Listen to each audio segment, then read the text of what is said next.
ብሎክ አልኩት። በቃ ሁሉም ይደውልልኝ ለብር ብቻ ነው። እኔ ደግሞ እዚህ በጣም ተሰቃይቼ የራሴ ህይወት ምንም የለኝም። በቃ ተሰቃይቼው ነው የምኖረው። አይዞሽ። ከዛ እሱንም ብሎክ አድርጉ። በቃ ሁሉም ቤተሰብ በብሎክ ጨረስኩኝ። እሺ ማለት ለሁሉም ኦኬ፣ ለሁሉም ልኬያቸዋለሁ እና ለእኔ ምንም ያስብሉኝ ነገር የለም። በቃ እኔ እልክላቸዋለሁ። በቀኝ አቁም። ከዛ አሁን በቃ ሁሉንም በብሎክ ጨረስኳቸው። ከዛ ዛሬ በጣም ጠዋት እሷን ብሎክ አረኳት። በላ በጣም ጨነቀኝ። እሺ ምንድነው? አመሰግናለሁ። ምንድነው የምትፈልጊው? በሱ ዙሪያ ምክር ፈልጋለሁ። አሁን ብሎክ ማድረግ ጥፋት ነው ወይስ ምንድን ነው የምለው እነሱ? እሺ አሁን ብሎኩን አይሽላቸው። እሺ ብሎክ አታርግ። ምንም አይጠቅምም። ብሎክ አድራጊዎች ዞሮ ዞሮ እነሱን ከመጠየቅ ወደኋላ አያስብላቸው። ምንም ምክንያት ፈልጎ ሊጠይቁሽ ይችላሉ። ግን አሁን ብሎክ ከማድረግ ቀደም ያወራሁት ከእንግዲህ ያለች ምስለኝ አንቺ ራስሽ ብር ጠይቂያቸው እነሱ ከመጠየቃቸው በፊት። አሁን ብሎኩን አንሺና የተወሰነ ቀን ዝም በይና 1-2 ሳምንት ምናምን እስቲ ያው ከአሁን በፊትም ችግረኝ ስትብልክ ይላችኋለሁ። እስቲ አሁን እኔ ስለ ችግረኝ ደግሞ አበድሩኝ እስቲ ይህን ያህል ብር ብለሽ ጠይቂያቸው። ከዛ በኋላ እኮ በቃ አይደውሉልሽም እኮ ገንዘብ ከጠየቅሻቸው እንጂ ጨራሽ ሰው ሀገር ሆና እሷ ብድር ትጠይቀናል እኛን ከእሷ ስንጠብቅ። ምን አይነት እንትን ነው? ምን አይነት ዘመን ነው ምናምን ብለው ከስልክሽን ማያነ ራሳቸው ይሽሹሻል። ስራሽን በጥንቃቄ ትሰሪያለሽ ማለት ነው። ስለዚህ እንደዛ አድርጊ። ብሎክ ብታደርጊ በሌላ ስልክ ይመጡብሻል ምናምን። ገብቶሻል? እና ብሎኩን አይሽላቸው። እሺ እሺ እሺ። አለቅሽ። በጣም አመሰግናለሁ። እሺ እሺ። ታንኪዩ።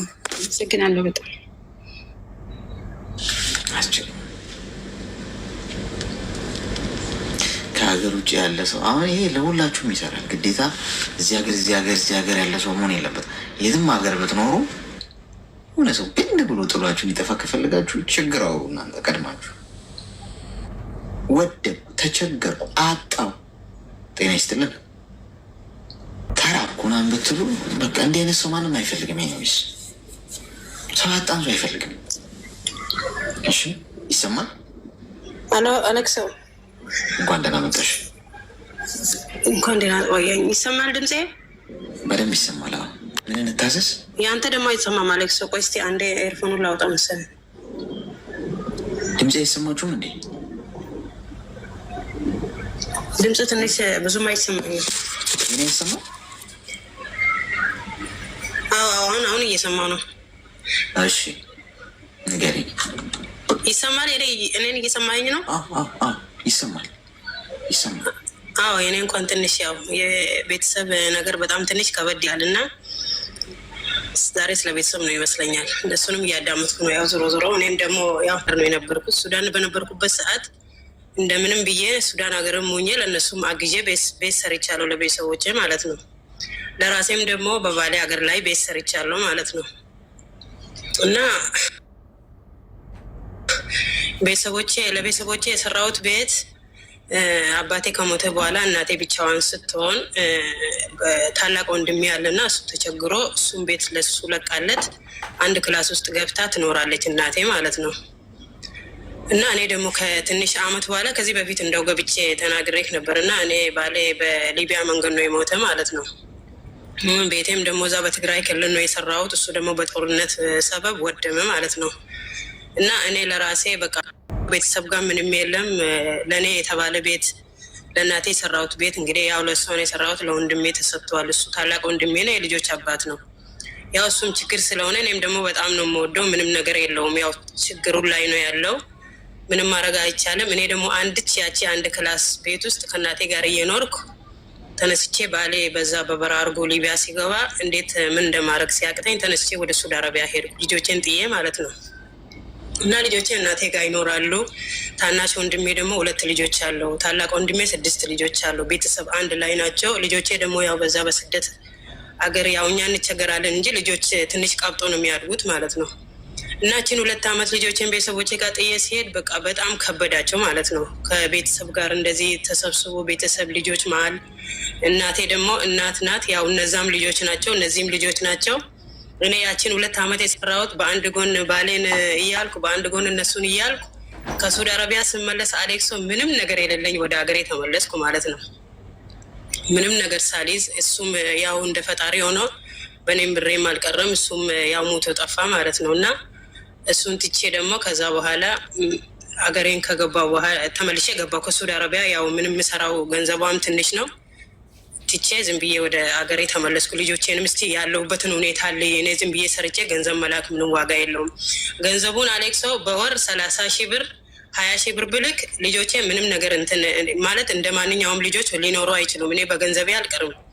እሷ አልፋ ትርፋበት አይደለም። ያ ወንድሞቼ ያው እኔ ብር ስለምልክ ያለሁት ማንም ስራ የሚሰራ የለም፣ ቁጭ ነው የሚሉት ልጆች ይዞ ማለት ነው።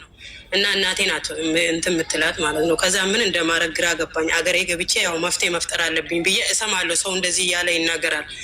የሰውን አልሰማም። እስቲ እጄ ልጆቼ ልያቸው ብዬ ገባ። በ2 ዓመት ብቻ ማለት ነው። ቤት ልከራይልሽ እና እኔም 2 ዓመት ሰርቼ ልመለስ። ከዚህ በፊትም ልጆቼን ህጻናቶች ናቸው ትቻቸው አልሄድም እያልኩ ነው ልጄ 7 ዓመት እስከሚሆን ድረስ የቆየሁት። ሴቷ አሁን 12 ዓመቷ ና። ብዙ ጊዜ ልጆች ጥዬ እንትን መሄድ አልመኝም ነበር እና ማለት ነው። ከዛ ልጆቼን ያዥልኝና 2 ዓመት ብቻ ሰርቼ ልምጣ። እዚህ ጥዬሽ ከሄድኩ ለአንቺም አይመችሽም፣ ልጆቼም እየተመቻቸው አይደለም፣ እኔም ደግሞ ገንዘብ መያዝ አልችልም። እዚች 30 ሺህ ብር 40 ሺህ ብር ካላኩ እነዛም ልጆች ናቸው ህጻናቶች ናቸው። ለነዚህ ሰርተሽ ለነዚህ መተው አትችይም፣ ለአንቺም ችግር ነው። እና እንደዛ ስላት እኔ ቤቴን ለቅቄ አልወጣም ማለች እናቴ። እኔ ቤቴን ትቼ ከወጣው አልችልም፣ ሰው ራሱ ምን ይለኛል።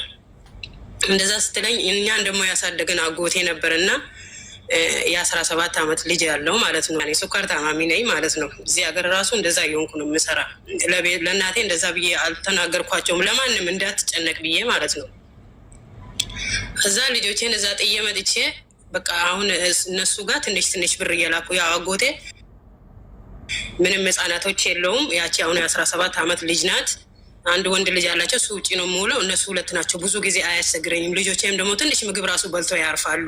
እዛ ላይ የምተኙበት ቦታ ትንሽ ያው ልጆች ስላልበዙበት ተኝቶም ያርፋሉ። የምናምን ነገር ስላሰብኩ ነው። ምንም ማድረግ አማራጭ ስለሌለኝ ማለት ነው ትቻት መጣሁ። አንቺን አስተምርሻለሁ፣ የምትፈልጊውን ነገር እሞላልሻለሁ፣ ልጆቼን አጥበሽ ሰርተሽላቸው እንድትይዣቸው ብዬ እሷን አደራ ሰጥቼ መጣሁ ማለት ነው፣ ለአጎቴ ልጅ ማለት ነው። ከዛን እሺ ብላ እሷ ተቀበለች። ስሪ ምንም ነገር ከቡና ውስጥ የምታገኘውን እኔ ጨምሬ ነው የምሰጠሽ፣ ልጆቼን ብቻ ያዥልኝ በጥሩ ሁኔታ። እና አሁን ልጆቼ በምርጥ ሁኔታ ነው ያሉት ማለት ነው። በየቀኑ እኔ ስልክ ገዝቼ ልኬላት ለሷ ስልክ ለእናቴ በፊት ከላኩ ይቀማታሉ ወንድሞቼ ማለት ነው፣ አይሰጧትም፣ ልጆቼንም አያገናኙኝም ነበር ማለት ነው። አሁን ስልክ ገዝቼ ለእሷ ሰጥቼ በወር 1300 ብር ዋይፋ ሞልቼ በየቀኑ ያለሁበትን ሁኔታ ለመከታተል ብዬ ማለት ነው ልጆቼን ሞልቼ በየቀኑ አገኛቸዋለሁ። ለምንድን ነው እኔ ለእነሱ ብዬ ነው መኖራትን ህይወት ለእነሱ ስላልኩ ማለት ነው። እና እንደዛ ብዬ ነው ማኖራቸው ያለሁት ማለት ነው እዚህ ሀገር ዱባይ ላይ እየሰራው። አሁን ቤተሰቦቼ በዛ መንገድ ሁላቸውም ያ ወንድሞቼ ያም ወንድም የተሰራበት ቤት ውስጥ ነው ያለው። ታናሽ ወንድሜም እንደምንም ብሎ ቤቱን ሰርቶ ቁጭ ብሎ አለኝ ነው። እኔ ብሎክ አድርጌው ነው የወጣሁት ማለት ነው። በዚህ ሰበብ ብሎክ አድርጌያቸው ነው የወጣሁት ማለት ነው። ማባሪፍ ከሊስ ተንደረጊ ግብስ ከዛን ብሎክ ያደረኩበት ምክንያት እኔ ሬሳይ ላይ አትቆሚ፣ አሁን እኔ በማገባበት ሰዓትስ ካረዳሽኝ ሬሳይ ላይ አትቆሚ፣ ሬሳሽ ላይ አልቆምም። ወንድም የሚባል ይሄ ነው እንግዲህ እኛ የምናውቀው ወንድም የሚባል ለሰው ልጅ ማለት እኔ ከእነሱ ጋር ስላላደግኩ ነው፣ ስለማያውቁኝ ነው፣ ሁኔታዬን ሀሳብ ስለሌላቸው ነው። እኔ እንጃ፣ እኔ ለራሴ ተመልሼ ግራ ይገባኛል። ለምን እኔ አሁን የልጆች አባቴ የለም፣ እኔ ብቻዬን ነው ልጆች ማሳድገው። አንድ ቦታ የለኝም፣ አንድ ቤት የሚባል የለኝም። እነሱ ቤታቸውን ሰርቶ እየኖሩበት ነው፣ ትዳራቸውን አርጎ ልጆቻቸውን ይዞ ማለት ነው። እና ብዙ ጊዜ ከእናቴ ጋር ሊያጣሉኝ እንትን ይላሉ። እናቴን ነው እንደዚህ ብለሽ ጠይቂያት፣ እንደዚህ ብለሽ ጠይቂያት ምናምን የሚሉኝ ማለት ነው። ረዳሽ ነበርና እረዳሻለሁ ልጆቼን ስረዳ። አሁን ለልጆቼ 10 ሺህ ብር ካላኩ ለእሷ 5 ሺህ ብር ልካላታለሁ እናቴ ስለሆነች። ከዚህ ሌላ ግን እኔ ምንም ማቃቸው ጉዳይ የለኝም። ብር ብለሽ እንዳትጠይቀኝ፣ ለማንኛውም ሰው ብር ብለሽ እንዳትጠይቀኝ። ከዛን አሁን ይሄ ቤት አባቴ ደግሞ 2ኛ ሚስት አለውና ልትከሳቸው ከገጠር ተነስታ ወደ ከተማ ትመጣለች። በዚህ በክስ ሰባብስ ምንድን ነው የሚባለው ሰው ምንድነው የሚባለው የሚገዛለት ጠበቃ እንዲገዛልን 80 ሺህ ብር ያስፈልገናል። የምን አባ ጠበቃ ነው? እኔ ምን አገባኝ ስለ ቤታችሁ? ለእኔ እኮ ቤት ስትሰሩ ለእኔ አንድ መሬት እንኳን እስቲ አንድ ሰርቪስ ሰርታበት ትኑር ብላችሁ እኮ መሬት አላስቀራችሁልኝም። እኔ የምን ጠበቃ ነው መሬታችሁ ላይ ቤት ምገዛላችሁ? ጠበቃ ገዝቼ ቤታዎቹን ማስተርፍላችሁ። ከዛን እኔ ታሚሜ ራሱ ምተኛበት ምትይ ከሆነ የሰው ልጅ እኮ ግዴታ የለብኝም እኔ ቤት መስራት። እኔ በልጅነቴ ከ12 ዓመቴ ጀምሬ እኔ ራሴን እየኖርኩ ነው። ለእነሱ ምንም እንትን ያልኩ የለም አልኩትና ከዛን ዘጋሁት። ወንድሜን ብሎክ ያደረኩበት ሰበብ ይሄ ነው። ማታ 7 ሰዓት ደውሎ እናትሽን ደውለሽ አጽናኛት አለኝ። ምን ሆና ነው? እኔ በቃ ዘመድ የሞተ ምናምን ነው የመሰለኝ ማለት ነው። ከዛን ሁለተኛ ምስት የአባታችን ምስት እንደዚህ ክስ ምናምን ብሎ ነው እንጂ ሌላ ነገር አይደለም። ከዛም ጠዋት ተነስቼ ነው ብሎክ ያደረኩት። ዛሬ 6 ወር ሆኖኛል ማለት ነው እሱን ከበሎኩት። በዚህ ሰበብ ነው ወንድምም ይሄትም ብሎክ ይቻላል ልል ብዬ ነው። እና እኔ የምኖርበት እናቴ የገጠር የአባታችን መሬት አባቴ ከሞተ በኋላ ሄዳ መሬቱ ሲካፈል እኔ ልክ ከነሱ ውስጥ እንዳልተፈጠርኩ ምንም አልታወቅም ነበርና መሬት ለሁለት ተካፍሎ ለሁለት ወንድሞቼ ነው የተሰጠው። ከዛ ምን አልኳት መሰል አሌክሶ፣ አንቺ ለምንድን ነው ለራስሽ መሬት ብለሽ ያላስቀረሽው? አንቺ እኮ እናት ብላ መሬቱን ለሁለት ተካፍላ ለነሱ ሰታመጣች። እኔ የለውበትም እንግዲህ እኔ የነሱን እንዳልሆንኩ ነው። ለምንድን ነው? በስደት ስላደኩ ማለት ነው። በስደት ኑሬ ስለነበርኩ። ሁለተኛ ድጋሚ የከተማውን ቤት ደግሞ ሄዳ በወንድሜ ስም አዘዋወረች ቤቱን ማለት ነው። በእሷ ስም ያለውን በወንድሜ ቤት ስም አዘዋወረችው።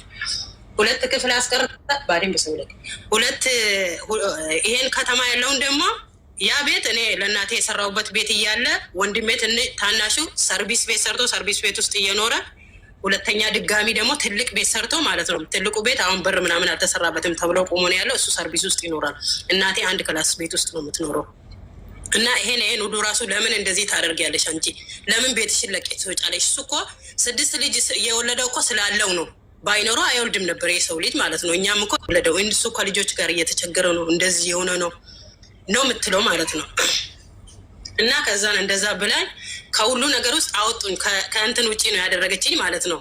ከተማ ውስጥ ያለው እኔ የራሴን ቤት የእኔ ቤት ለሷ ብዬ የሰራሁትም እንደው መታ ተቸግራለች። እኔ ደግሞ ከዚህ በፊት አባቴ ሳይሞት በፊትም ገብቼ ነበር ወደ ኢትዮጵያ ማለት ነው። ገብቼም 1 ክላስ ውስጥ ቤት ውስጥ እያለ እቺ ልጅ እኮ ተቸግራ መታ እኮ ከኔ ጋር ትኖርበት፣ አንተ የራስን ሰርተ ቁጭ በልበት አላለችም። ግማሹን መሬት ደግሞ አካፍሎ ሽጦታሉ። ከተማ ነው ቤታችን ማለት ነው። የአባቴ ቤት ገጠርም አለ ከተማም አለ። ከተማ ውስጥ ግማሹን አካፍሎ ሽጦት ለታናሽ ወንድሜ ሱቅ ከፍቶለት ሱቁን ባክኖ ጨርሰው ማለት ነው። እሱ እዛ ያን ባክኖ ጨርሰው ደግሞ ሌላ ድጋሚ ደግሞ የ7 ክፍል ቤት ሰራ ማለት ነው። እና ይሄን ሁሉ ሲሰራ አጥር ሲሰራበት እቺ ልጅስ ሴት ልጅ ናት። እኔ አንድ ሴት ነኝ ለእናቴ ማለት ነው። 2 ወንድሞች አላ ወንድሞቼ አካፈለች። እኔ ከእንትን ውጭ ነው ያስወጣችኝ ማለት ነው። ምንም ነገር እሱንም ታውኩላቸው፣ ከተማ ያለውንም ታውኩላቸው። አሁን እንኳን አሳስቧት ማለት ነው አሌክሴ፣ እስቲ ልጆቼን አሁን እኔ በልጆቼ ሰበብ ነው ሌላንን ሰው ችዬ የምችል ያለሁት ማለት ነው። እስቲ ልጆቼን ያጂልኝ። እኔ አንቺ ከያዝሽ እኮ 5,000 ብር 10,000 ብር በወር ልጆቼን ዘና አድርጎ ያሳድጋቸዋል።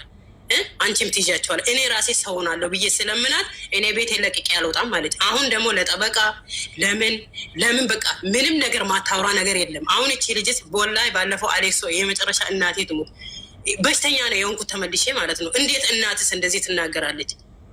እንዴት እስቲ ስታስብ እኔ አሁን እሷ እኮ ልጆቿ እኮ አሁን ቤታቸውን ይዘው ልጆቻቸውን አቅፎ እየኖሩ ነው። እኔ ግን ልጆቼ በቃ በስንት እኔ እንዴት ሆኜ እንደወጣው ታውቃለች እሷ ማለት ነው። ግድ ስለያዘኝ ነው እንጂ ሰብ ሲባል እንደዛ ነው አሌክሶ። እናቴ ትሙት እንደው አንድ ምክር እንድሰጠኝ ነው። እኔ አሁን ትቻቸዋለሁ ሁላቸውን። አንተ እንዳልክ ምን እንዳረኳት ታውቃለህ እናቴን። እኔ ለራሴ አሞኛል። አንድ ነገር ከዚህ በኋላ ሌላ ልጄ ክፉ ቃል ተናገረችኝ እንዳትዪ።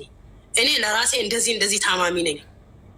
ለአንቺ እንዳላስጨንቅ ብዬ ነው ይሄን ሁሉ ዝም ያልኩት የደበኩሽ ማለት ነው። እኔ ያገኘሁትን ለልጆቼ ነው። እኔ እንደው ጤናማ ብሆን ብሰራ ራሱ እኔ እህታቸው እኮ ስንት ዓመቴ ዛሬ 17 ዓመቴ ነው በሰው ሀገር ላይ ማለት ነው። 17 ዓመቴ ማለት ነው። በልጅነቴ የወጣሁት ነው እስካሁን ድረስ ምለፋ ያለሁት። አሁን ዱባይ ውስጥ ነው ያለሁት። እዛ ላይ በግማሽ ተመስገን ጥሩ መዳም ጋር ነው የገባሁት። ወስዳ በመኪና ታሳክመኛለች። በግል ልጄ እየታከምኩ ነው ስራ የምሰራ ልጆቼ ማሳድግ ያለሁት እና ይሄ ወራት ራሱ አስጠልቶኝ ማለት ነው። እና ምንድን ነው መድኃኒታቸው ቦልኬ መሄድ ይሻለኛል ብዬ ቦልኬያቸው ወጣ ከሁሉ ማለት ነው። እና የሆቴል ልኖርበት እስቲ ለራሴ ራሱ እኔ በቃ ማለት ገንዘብ ሊያዝ ማለት ሳይሆን ገንዘብ ሊያዙን እኔ በእውነት እያሰብኩም አይደለም አሌክሶ። ለምን በዚህ ታማሚ ነኝ፣ በዚህ እታከማለሁ። በግል መታከም ማለት ከባድ ነው። ደቂቃ ቆይ አንዴ አሌክሶ።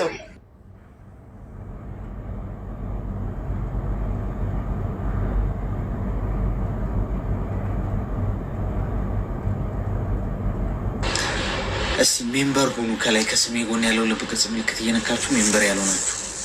ሜምበር ሁኑ። አስፈልገኝም እሰማለሁ። ስሩኝ ራሱ ብዙ ነገር እሰማለሁ። ምክንያቱም ግን እንዴት አድርገህ በቃ ማለት ይጨንቀኛል። አሁን እኔ ቦልኪያቸው ሄድኩ፣ እናቴንም ተናገርኳት። ለራሴ ጭንቀት ነው የሚይዘኝ። ግን ምን ማድረግ አለብኝ? እንዴት አይነት ኑሮ ነው የምትኖረው እዚህ ምድር ላይ ማለት ነው? እንዴት አድርገህ ነው ሰው መኖር የምችለው? ቤተሰብ እንደዚህ ሲሆንብህ በቃ እኔ አሁን ምንም ነገር የለኝም አሌክስ። ሰው በእውነት እኔ የባሌ ቤተሰብ ምንም ያላቸው ነው። እኔ ወንድሞች እያለኝ እኔ እናት እያለኝ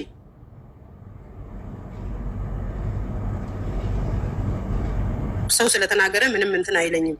እንዴት በቃ እንዴት ሆኖ ተመችቷቸው እንዲማሩ እንዴት መኖር እንደሚችሉ ብቻ ነው የሚያሳስበኝ ያለ ማለት ነው። እና ልጆቿን እንደዚህ ቀምታ ወስዳ እንደዚህ ጎረቤት አስቀመጠች፣ ብር እንዳትልክ ብላ ነው። በቃ ሰው ሁሉ እንደዚህ ነው የሚያወራው ሁሌ ማለት ነው። ስለዚህ እኔ ወሬ ጨንቆኝ ሳይሆን በቃ እንዴት ሆኖ ነው ሰው እስቲ ለሰው ማብራራት የምትችለው እንዴት ነው? ወይ ደግሞ በቃ ዝም ብሎ ሰው መኖር ነው እንትን የሚለው እና አንዳንዴ ስሜት አይሆናለ ሳወራ እና ሚዩት አድርጊና አዳም። ያው ማውራትሽ ጥሩ ነው፣ ማውራትሽ ነው ዋናው ነጥብ። ገብቶሻል? ውስጥሽ ያለው ነገር መውጣት ስላለበት ማለት ነው። አንደኛ ነገር ኃላፊነት መውሰድ አለብሽ በህይወትሽ ውስጥ ለሚፈጠሩት ነገሮች። ኦኬ እናትሽ አላገዙሽ ይዛልሽ ያለችው አይደል? ለምን እንደዚህ አልሆነም? ለምን ከጎኔ አልቆማችሁም? ለምን አላገዛችሁኝም? ምናምን ብለሽ በጭራሽ ማንም ላይ ጣትሽ እንዳገስ። በቃ የአንቺ ህይወት ነው። አሁን ይህን መፍትሄ የምትሰጪው በምንድን ነው? ለምን እያልሽ ወደ እነሱ ጣት በቀሰርሽ ቁጥር ጊዜሽ ኢነርጂሽ ነው የምታቃጥይው። በቃ ለምን አትታያቸው? ማንም ያንቺ ህይወት ውስጥ ገብቶ እንዲልሽ ፊድባክ እንጂ ስለ ልጆችሽ እየተጨነቅሽ አይደለም። እሱ ነው ዋናው ነጥብ። ልጆችሽ ናቸው የአንቺ ማዕከል፣ ቀጣይ ጠዋሪዎችሽ፣ ነገ ብርሃን የምታዩ ተስፋ የምታዩ በእነሱ ገብቶሻል። የእህቶችሽ ወንድሞችሽ እርስ በርስ በመሬት ጉዳይ እንደዚህ መሆን ምናምን፣ በእናትሽ ጉዳይ ምናምን፣ በቃ ሁሉንም ነገር እርግፍ አድርገሽ ተይና ትኩረትሽ መሆን ያለበት ልጆችሽ ላይ ነው መሆን ያለበት። መቼ ልሂድ ልጆቼ ጋር ገብቶሻል። ለምሳሌ 2 ዓመት ከ2 ዓመት በኋላ እሄዳለሁ። ስለዚህ የዛ ከ2 ዓመት በኋላ እዚህ ላለመቆየት ይህንን እያሉ ነው። እኔ የፈለግኩትን በአብራራ አያምነኝም። አረ እኔ እኮ እንደዚህ አይነት ሰው ነኝ እንደዚህ እኮ ነው ብል ሰውየው ማመን የሚፈልገውን ስለሆነ መስማት የሚፈልገው እኔ ጊዜ እንጨርሳለሁ እንጂ ኃይሌ እንጨርሳለሁ እንጂ አይሰማኝም፣ አያምነኝም። እንዲሁም ቤተሰቦች ከያረግሽ ያለሽው በቃ መቀበል የማይፈልጉትን ነገር እንዲሁ እድሜሽን ነው መገፈገፍ። ከእነሱ ጋር በመጨቃጨቅ ከነ አስተሳሰባቸው ትተሽ ተግባባል።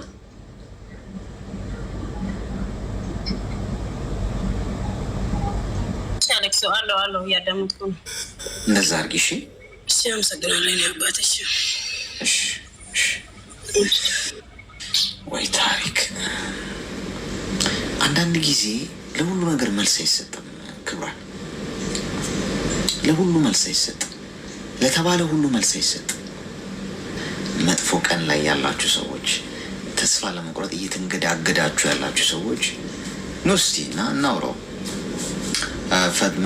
መፍትሄ የሚሰጠው ፈጣሪ ነው። ግን እናውረው። ስናወራው በአንድም በሌላም ነገሮች ሊቀየሩ ይችላሉ። ጊዜን የሰጠ ፈጣሪ ነው። ካለኝ 24 ሰዓት ውስጥ 1 ሰዓት ተኩል ለእናንተ በሰጣችሁ ብዙ እንደውም እጠቀምበታለሁ፣ እማርበታለሁ። ሞር ነገም ሌላ ቀን ነው። ዛሬ ያልገባችሁ ሰዎች ደግሞ